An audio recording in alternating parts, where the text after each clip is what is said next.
Hello guys, welcome to my YouTube channel. दोस्तों, आज ये प्रेजेंट परफेक्ट कंटिन्यूअस का एपिसोड नंबर 11 है और आज हम प्रैक्टिस करने वाले हैं गाइस। सपोज दैट यहाँ पे हस्बैंड वाइफ है, तो इन्हें हम इंग्लिश में क्या बोलेंगे? इन्हें हम बोलेंगे वी। लेकिन इनसे कुछ दूर पे दो और व्यक्ति हैं, तब इन्हें हम इंग्लिश में क्या बोलेंगे? इन्हें हम बोलेंगे दे। लेकिन इनका कोई डॉटर हो, सिस्टर हो, ब्रदर हो, फादर हो, मदर हो, यानी इनका कोई कुछ लगता हो और वे लोग जो काम पास्ट टाइम में स्टार्ट कर दिए हैं और अब तक चल रहा है और पता नहीं कब तक चलेगा, लेकिन उसमें एक पर्टिकुलर डेट दिया हो, टाइम दिया हो, तो उसे हम इंग्लिश में क्वेश्चन कैसे पूछेंगे और इंग्लिश में आंसर कैसे देंगे? तो अब बताओ आप दोस्तों, ये तो हो गए दे, लेकिन इनका कोई लगता हो, जैसे सिस्टर, ब्रदर, फादर, तब हम इन्हें क्या बोलेंगे? दे डॉटर, दे सिस्टर, दे फादर, दे मदर? नहीं, हम ऐसा नहीं कह सकते हैं। हमें कहना होगा their son, their daughter. So guys, अब हम इसका स्ट्रक्चर समझते हैं। जैसे हमने बोला कि क्या उनका बेटा सुबह से रो रहा है? क्या उनका बेटा सुबह से रो रहा है? तब हमें सबसे पहले इंग्लिश में क्या कहना होगा? सबसे पहले कहना होगा हैज देयर सन बीन, यदि डॉटर होती तो हैज देयर डॉटर बीन, यदि फादर होते तो हैज देयर फादर बीन, यदि मदर होती तो हैज देयर मदर बीन। फिर इसके बाद वर्ब की fourth form plus object plus since या फॉर प्लस टाइम। अब मान लो दोस्तों कि हमें पॉजिटिव में आंसर देना है कि हाँ, उनका बेटा सुबह से रो रहा है। हाँ, उनका बेटा सुबह से रो रहा है। तब हमें इंग्लिश में सबसे पहले क्या कहना होगा? सबसे पहले कहना होगा यस। फिर इसके बाद देयर सन हैज बीन, यदि डॉटर होती तो देयर डॉटर हैज बीन, यदि फादर होते तो देयर फादर हैज बीन, यदि सिस्टर होती तो देयर सिस्टर हैज बीन। फिर इसके बाद वर्ब की fourth form plus object plus since या फॉर प्लस टाइम। अब मान लो दोस्तों कि हमने नेगेटिव में आंसर दिया कि नहीं, उनका बेटा सुबह से नहीं रो रहा है, तब हमें इंग्लिश में सबसे पहले क्या कहना होगा? सबसे पहले कहना होगा नो।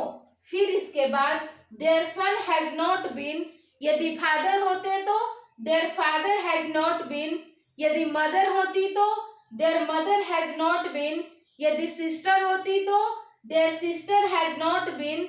फिर इसके बाद वर्ब की fourth form plus object plus since या for plus time. So guys, अब मैं हिंदी सेंटेंस बोलूंगी और आप इंग्लिश बोलने की कोशिश करना। क्या उनका बेटा सुबह से पढ़ रहा है? क्या उनका बेटा सुबह से पढ़ रहा है? Has their son been studying since morning? Has their son been studying since morning? हाँ, उनका बेटा सुबह से पढ़ रहा है। हाँ, उनका बेटा सुबह से पढ़ रहा है।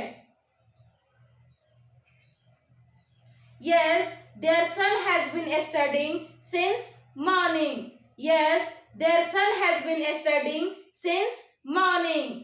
नहीं, उनका बेटा सुबह से नहीं पढ़ रहा है। नहीं, उनका बेटा सुबह से नहीं पढ़ रहा है। No, their son has not been studying since morning. No, their son has not been studying since morning.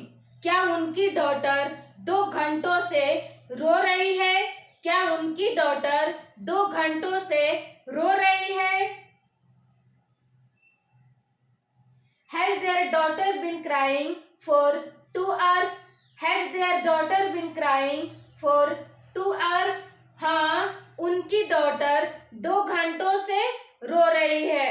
हाँ, उनकी डॉटर 2 घंटों से रो रही है। Yes, their daughter has been crying for 2 hours. Yes, their daughter has been crying for 2 hours. नहीं, उनकी daughter 2 घंटों से नहीं रो रही है। नहीं, उनकी डॉटर 2 घंटों से नहीं रो रही है। No, their daughter has not been crying for 2 hours. No, their daughter has not been crying for 2 hours. क्या उनकी मदर 5 मिनट से चाय बना रही हैं? क्या उनकी मदर 5 मिनट से चाय बना रही हैं? Has their mother been making tea for 5 minutes? Has their mother been making tea for 5 minutes? हाँ, उनकी मदर 5 मिनट से चाय बना रही हैं। हाँ, उनकी मदर 5 मिनट से चाय बना रही हैं। Yes, their mother has been making tea for 5 minutes. Yes, their mother has been making tea for 5 minutes. नहीं, उनकी मदर 5 मिनट से चाय नहीं बना रही हैं। नहीं, उनकी मदर 5 मिनट से चाय नहीं बना रही हैं। No, their mother has not been making tea for 5 minutes. No, their mother has not been making tea for 5 minutes. So guys, आज के लिए इतना ही। मिलते हैं नेक्स्ट वीडियो में। और यदि ये वीडियो आपको पसंद आया हो तो प्लीज लाइक जरूर कर दें, और आपने अभी तक मेरे चैनल को सब्सक्राइब नहीं किया है तो प्लीज सब्सक्राइब करके बेल आइकन को प्रेस जरूर कर लें। Thank you.